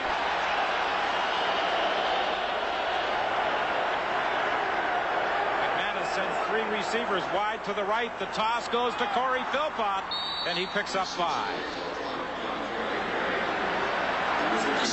BC is continuously trying to control the tempo of the game by running the ball, and they've had a lot of success. That's what slows down Alfred Payton and O.J. Braganza coming hard off the corners. You see Sean Millington getting that initial block there on Alfred Payton. He folds back in and makes the tackle, but when those guys don't have a head of steam, it's hard for them to get to your quarterback. Lester Smith comes into the ball game as an extra DB. Walton goes out, and McManus will try and throw, and he complete. No, it's incomplete. Yo Murphy could not hang on up at the 45. He might have been just a little short of a 1st down anyway, but now the BC Lions will be forced to kick it away.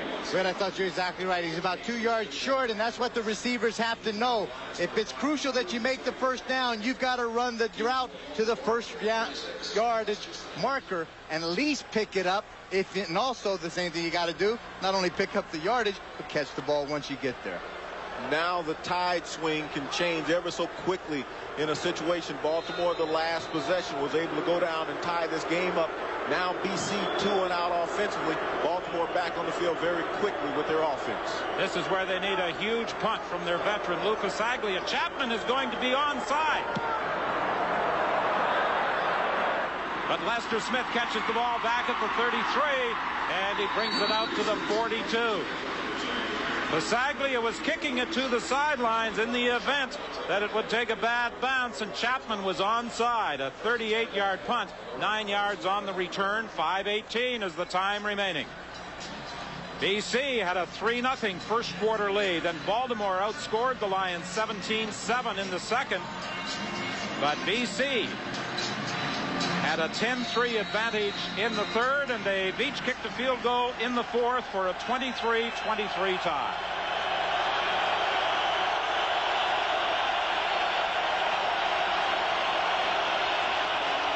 First and 10 from the 42. The give is to Pringle. It looked as though he was going to be stopped right at the line of scrimmage, and Andrew Stewart gets up and almost says, where did he go?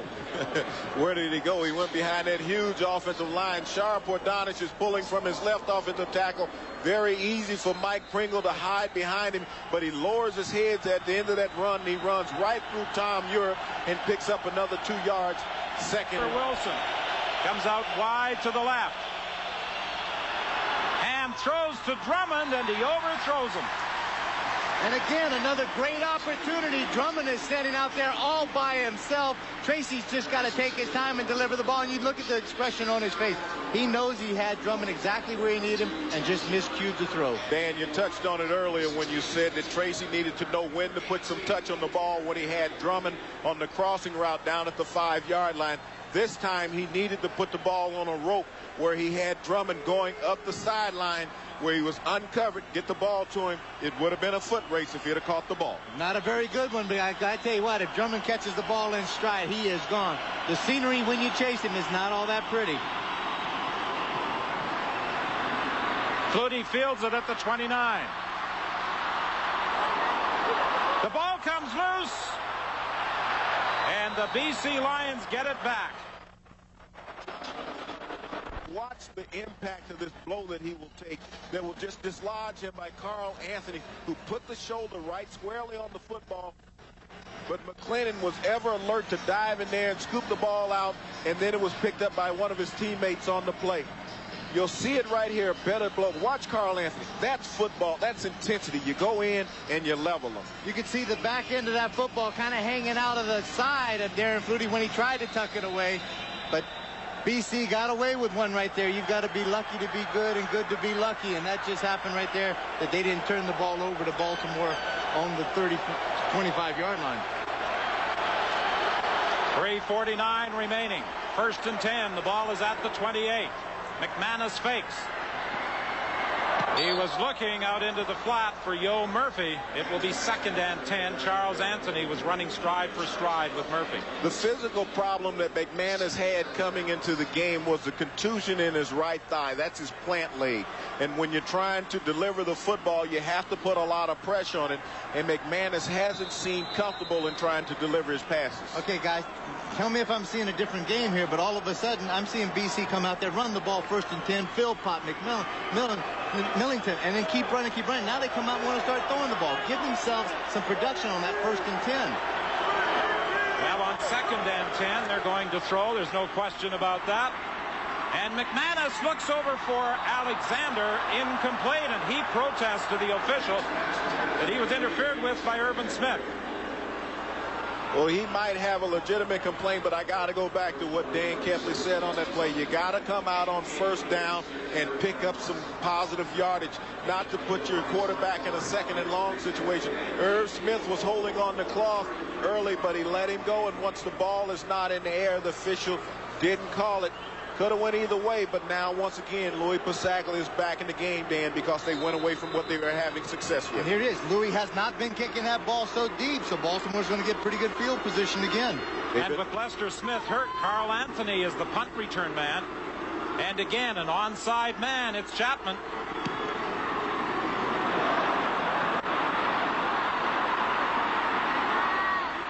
Carl Anthony scoops it up. There's a penalty flag. We got to come back to this one somewhere, because I don't even see where that no yards penalty existed there. 2:54 the time remaining. A 35-yard punt by Lou Pasaglia. This BC defense has held this team in all through the course of the whole game. It is time to come up big now. 23 is the score. Tracy Ham under pressure from Snipes, and down he goes. And Ham might be hurt.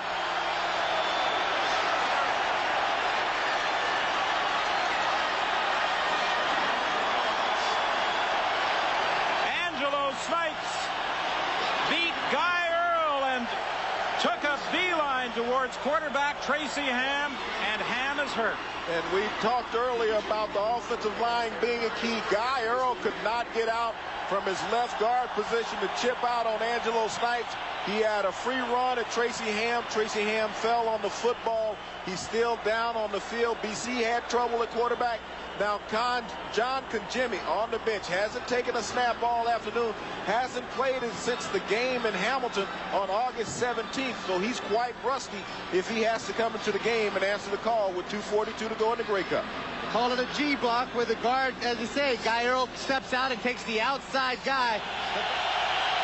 He got it away just in time. Here comes the pressure. Down he goes. Andrew Stewart made the tackle. Hello, John. Welcome to BC Place. Signed, sealed, Andrew Stewart. One of the things when you get John Kajimi in the game, and when you look at the BC defense, they know that they've lost the mobile quarterback in Tracy Ham that they must chase. John Kajimi is a pocket passer, easy to track down. 55,000 fans have made this the noisiest place anywhere in the country.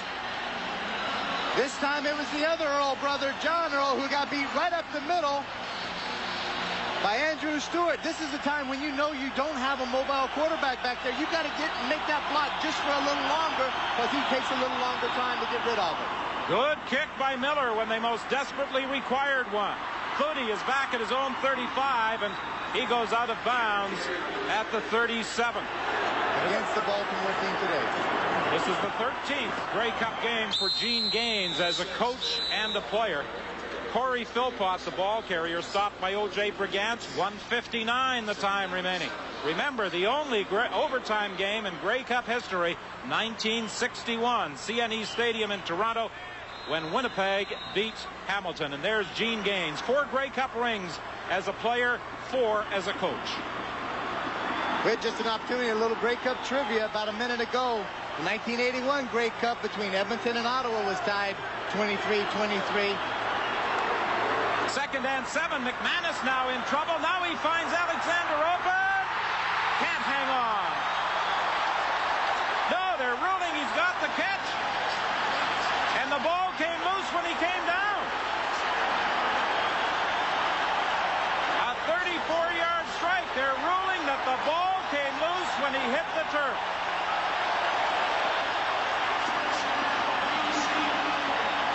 There it is. We're going to take a real good look at it as he catches it. He has possession there. You can't see it. The ball is held. He still has it cradled under one arm when he comes out. He makes contact with the ground. The ball squirts out. The key is, though, you have to have control of the football. I can't say that Ray Alexander ever had control of the football as we see it right there. 2 players, Irv Smith and Ray Alexander, fighting for a big break. BC Lions. Got away with one right there. Big play by Gerald Bayless as he got through on John Millington. There was a very controversial play in that game also. A double pass interference that involved Tony Gabriel and Gary Hayes, the defensive back. Corey Philpott, the ball carrier.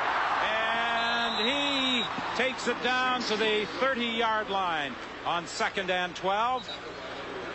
And what a fitting situation for Louis Pasaglia. 40 years old. The BC Lions are 40 years old this year. To come in and have an opportunity to win the BC Lions' first Grey Cup at home at BC Place, 1994, the 82nd edition. The oldest player in the CFL, Lou Pasaglia, has a chance to be a Grey Cup hero, to give the BC Lions a victory at home. A 27-yard winning field goal in the Western semifinal against Edmonton. They didn't need his convert in the Western final against Calgary. A 37-yard attempt for Pasaglia. Concentrating, I'm sure, on technique. The kick is up. It's wide. Anthony comes out of the end zone and gets it to the 3 with 1:04 remaining. Back in at quarterback, 1:04 remaining. The give is to Pringle.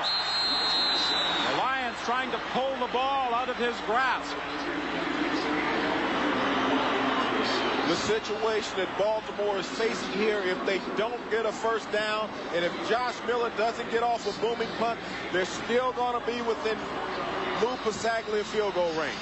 And the game clock did not move. Now it is moving, but it was still showing 1:04. Little home bias. And BC still has one timeout left. Pasaglia may get an opportunity to redeem himself.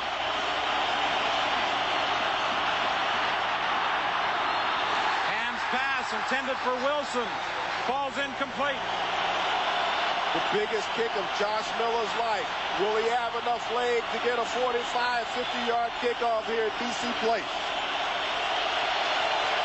He's punting out of the end zone. Les Brown tried to come up the middle. Darren Flutie takes it at the 41.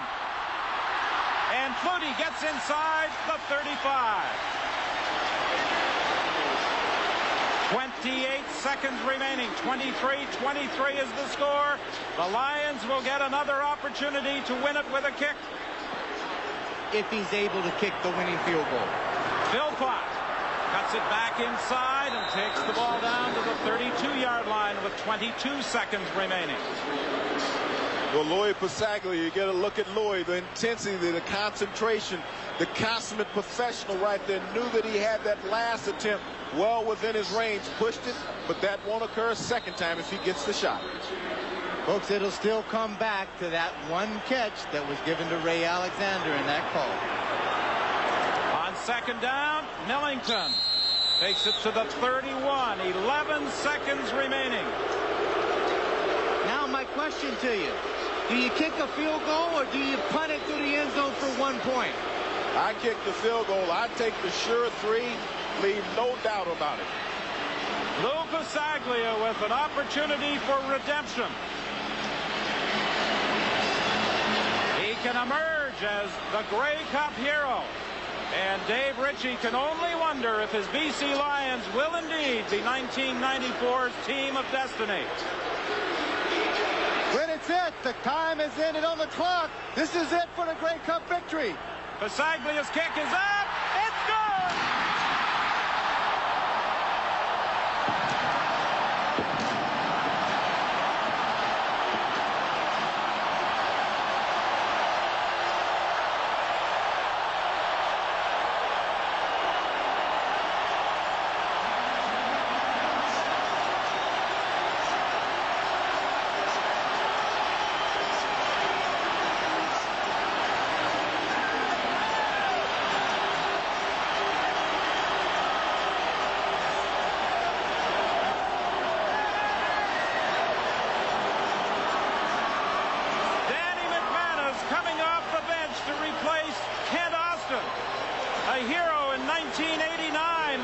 Saskatchewan Roughriders to a Grey Cup win.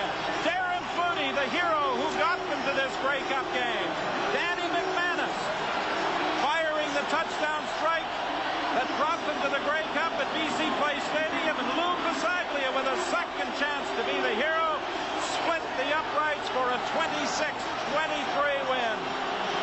Tears of joy on the faces of the coaching staff as the BC Lions celebrate the first ever home field victory in a Grey Cup game since Montreal did it in 1977.